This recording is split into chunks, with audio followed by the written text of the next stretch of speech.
Meaning of జాన్రే.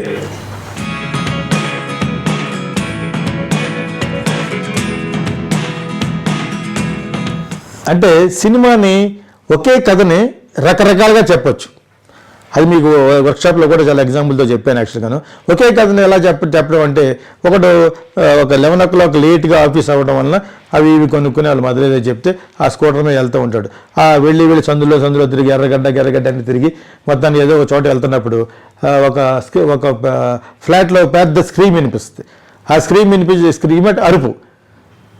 కింద అక్కడ చూస్తే అక్కడ వాచ్మెన్ ఉంటాడు. ఇతను గవ్వ పట్టుకెళ్తే లిఫ్ట్ పని చేయదు. ఇదంతా ట్రీట్మెంట్. అయినా పరిగెట్టుకుంటే పైకి వెళ్ళి 4 అంతస్తు పెట్టి ఆవేశంతో కొడతా ఉంటాడు. దాన్ని ఎవరో చంపేస్తున్నారు అన్నప్పుడు కొట్టి దాన్ని గట్టిగా గుర్తితే ఆ డోర్ ఆ పక్కకు పడిపోయి అవతల ఉన్న వ్యక్తి కింద పడిపోయి చచ్చిపోతాడు.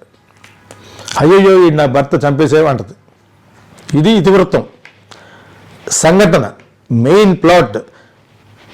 దీన్ని ఒక థ్రిల్లర్గా తీయచ్చు, ఒక హారర్గా తీయచ్చు, ఒక సోషల్ డ్రామాగా తీయచ్చు, హృదయాన్ని పిండేసే లవ్ స్టోరీగా కూడా తీయచ్చు.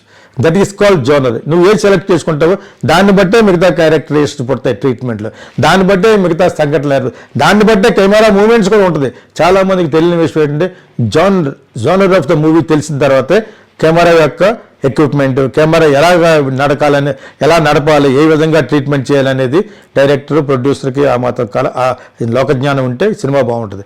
ప్రతిదానికి ఒకలాగా తీయకూడదు. ఎందుకు తీయకూడదంటే ఒక్కొక్క జోనర్కి ఒక్కొక్క వే ఆఫ్, ఒక ఊరు వెళ్ళడానికి బస్సులో వెళ్ళొచ్చు, పడవలో వెళ్ళొచ్చు, ట్రైన్లో వెళ్ళొచ్చు, ఫ్లైట్లో వెళ్ళొచ్చు.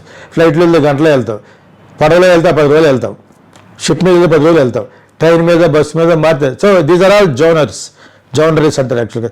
సో ఎటువంటి ప్రయాణం చేయిస్తున్నావు నీ కథను అనేదాన్నే జానర్ అంటే అది మన కూలంకుషంగా వర్క్షాప్లో నేర్చుకున్నాం.